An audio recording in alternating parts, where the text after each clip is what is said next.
In Nigeria, recent available data indicate that our debt trajectory has reached a critical point, showing that like many African countries, we continue to borrow internally and externally to fund capital and sometimes non-capital projects.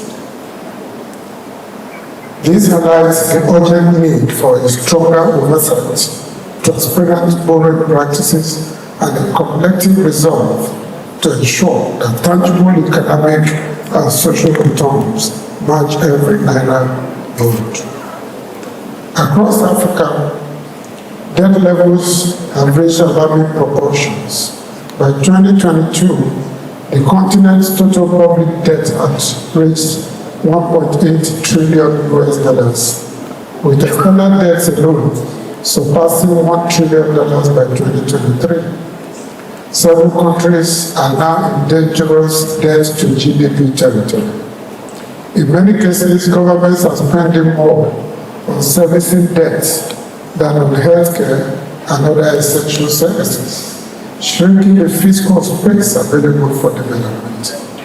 The continental picture makes clear that Africa faces not just a projected concern, but a structural crisis that demands urgent parliamentary attention and coordinated reform. The rising burden of public debt has become a matter of urgent national and regional concern. While it is widely accepted that public debt remains a vital instrument for financing development, especially in emerging economies, it must be emphasized that such debt must remain sustainable, transparent, and justifiable. Effective parliamentary oversight, particularly through the work of the Public Account and Finance Committees, is therefore indispensable to ensuring that debt accumulation does not become a pathway to fiscal crisis or intergenerational problem. It is therefore fitting that WAPAC has chosen this critical theme for deliberation at the 11th conference holding here in Abuja. This very important gathering also aligns closely with the legislative agenda of Nigeria's 10th House of Representatives under the able leadership of His Excellency the Right Honorable Tajuddin Abbas, PhD. The House, therefore, is deeply committed to promoting regional integration, advancing parliamentary diplomacy, and strengthening democratic institutions. We believe that entrenching a culture of accountability, transparency, probity, and fiscal discipline in the management of public finances is not just a national imperative, but of course a regional and public debt, when properly managed, is a strategic instrument for financing growth, infrastructure, and sustainable development. However, when left unchecked or shrouded in opacity, it becomes a burden that mortgages the future of our citizens. This is why parliamentary oversight is indispensable. I will recall the last conference that was held in Benin.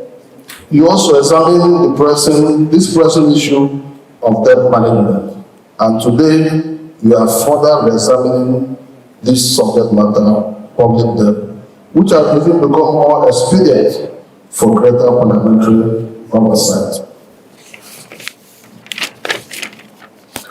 In Nigeria, to underscore how important this is, the 1999 Constitution, as amended, establishes a strong legal foundation for parliamentary scrutiny of financial matters, specifically Sections 80, Sub 3, Sections 85, Sub 2, Section 85, Sub 5, which empowers the Public Account Committee to examine this report and ensure accountability. Section 88, Sub 1 and 2 vest in the National Assembly the powers to conduct investigations into the conduct of any persons, authority, ministries of government departments charged with the duty of administering or disbursing public funds. Through these provisions, Nigeria has institutionalized finance and public accounts committees as watchdog of our democracy. Committees that serve as the people's eye in holding the executive arm.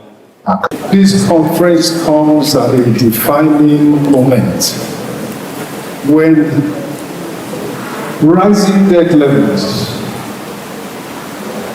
elevated debt service costs, constrained revenues, and shrinking development finance collide with, of course, the usual growing, almost unlimited demands for public spending, public financing, and provision to the people of infrastructure, education, healthcare, and social protection, the all-important social safety net that helps to ease the passage of difficult and necessary reforms that we are undertaking in Nigeria, bravely led, courageously led by President Bola Ahmed Tinubu, GCFR. The theme of this conference, strengthening parliamentary oversight of public debt, the role of finance and public accounts committees, is both apt and it is timely. The message is clear.